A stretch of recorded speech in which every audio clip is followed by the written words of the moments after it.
এটা ভিডিঅ'লৈ আপোনালোক সকলোকে স্বাগতম জনাইছোঁ। আজি মই বনাবলৈ ওলাইছোঁ চিকেন কাৰী আৰু এইটো অতি সাধাৰণভাৱে মই বনাম, তাকে আপোনালোকৰ লগত শ্বেয়াৰ কৰোঁ বুলি ভাবিলোঁ। যদি ভাল পায় ভিডিঅ'টো চাই তেনেহ'লে লাইক কৰিব, কমেণ্ট কৰিব আৰু ছাবস্ক্ৰাইব কৰিবলৈ নাপাহৰিব। বলক আজি ভিডিঅ'টো ষ্টাৰ্ট কৰোঁ। চিকেন কাৰী বনাবলৈ মই স্পেচিয়েল একো লোৱা নাই, এইকেইটাকে বস্তু লৈ লৈছোঁ। আপোনালোকক মই এতিয়া দেখুৱাম। এয়া পিঁয়াজ লৈ লৈছোঁ অলপ ডাঙৰকৈ, এয়া 2 খিলা তেজপাত লৈ লৈছোঁ, 3টা জলকীয়া লৈছোঁ, অলপ কুটি লোৱা আদা লৈছোঁ, ধনিয়া পাত লৈছোঁ আৰু পিঁয়াজখিনি মিহি মিহিকৈ কাটি লৈছোঁ অলপমান।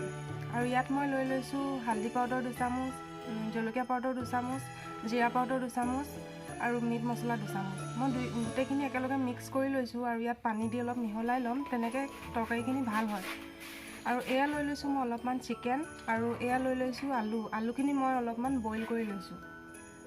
এতিয়া আমি চিকেনখিনি ফ্ৰাই কৰিম। ফ্ৰাই কৰাৰ আগতে মই ইয়াত দি লৈছোঁ মিট মছলা আৰু নিমখ। ফ্ৰাই কৰিলে তেতিয়া ভাল হ'ব, বেছি ফ্ৰাই নকৰোঁ। বলক তেতিয়াহ'লে চিকেনখিনি ফ্ৰাই কৰি লওঁ। চিকেনখিনি ফ্ৰাই কৰিবৰ কাৰণে মই অলপ তেল দি লৈছোঁ, বৰ বেছি ফ্ৰাই নকৰোঁ, তেলো বৰ বেছি দিয়া নাই। এইখিনি গৰম হৈ গ'ল, এতিয়া আমি ইয়াত চিকেন দিম।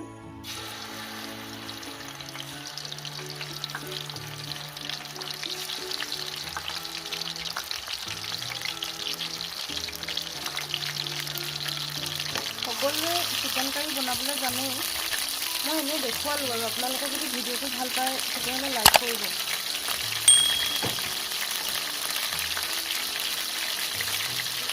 ভজা হৈ গ'ল, এতিয়া আমি নমাই ল'ম। বেছি ভাজা নাই, ইমানেই ভাজিছোঁ। আপোনালোকে আৰু ভাজিব বিচাৰিলে ভাজিব পাৰে।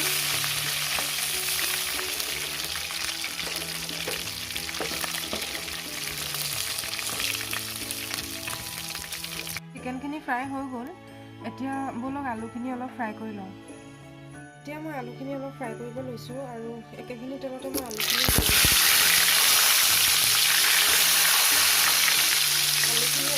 ৰঙামুৱাকৈ ফ্ৰাই কৰিম। মই বেছি বইল কৰা নাই, আপোনালোকে বেছিকৈ বইল কৰি ল'ব পাৰে।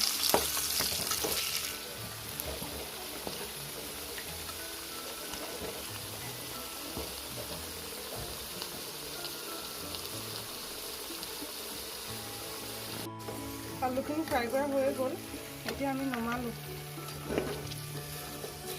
এতিয়া মই এখন কেৰাহী পাতি লৈছোঁ আৰু ইয়াত অলপ তেল দি ল'ম।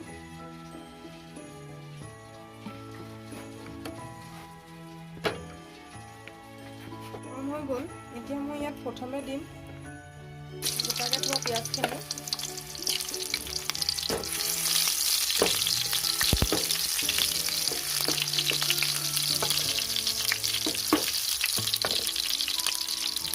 তাৰপিছত দিম আদা,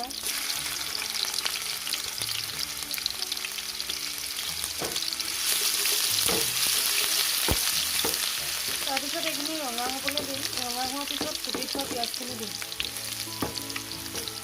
এইখিনি ৰঙা হৈ গ'ল, এতিয়া আমি ইয়াত কুটি থোৱা পিঁয়াজখিনি দিম।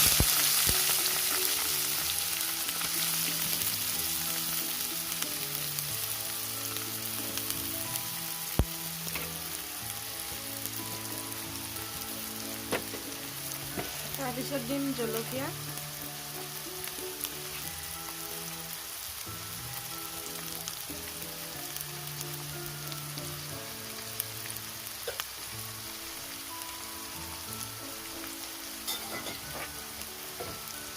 এতিয়া দিলোঁ ইয়াত জলকীয়া,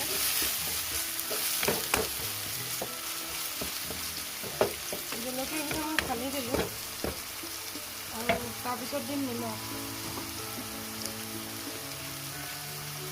ব্ৰইলাৰ ভাজিতে মই নিমখ দি লৈছিলোঁ, সেইকাৰণে অলপ কমকৈ দিছোঁ।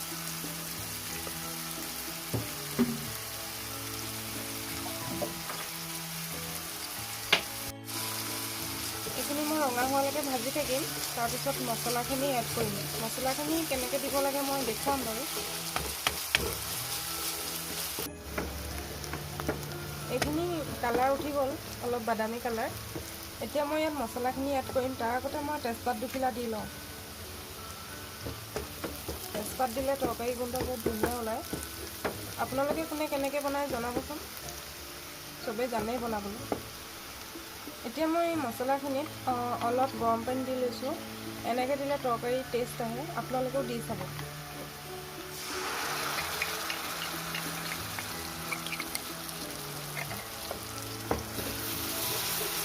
তাৰপিছত এনেকৈ লৰাই দিব লাগে।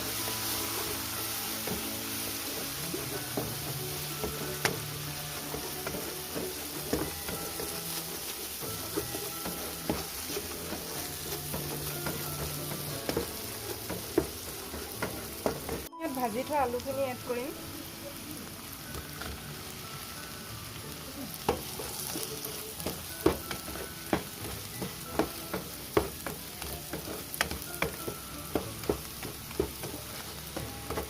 তাৰপিছত ভাজি থোৱা ব্ৰইলাৰখিনি এড কৰি দিম।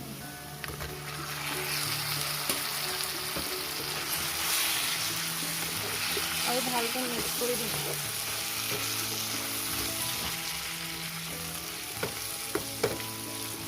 তৰকাৰীত সদায় পানী, গৰম পানী দিব লাগে, তেতিয়া তৰকাৰী ভাল হয়। এইখিনি ভালকৈ মিক্স কৰি দিব যাতে মছলাবোৰ ভালকৈ সকলোতে লাগি যায়। এতিয়া ইয়াত মই পানী দিছোঁ, অলপ পানী এড কৰিছোঁ। আৰু তাৰপিছত এইখিনি মই অলপ দেৰি সিজিবলৈ দিম, তাৰপিছত আপোনালোকক দেখুৱাম।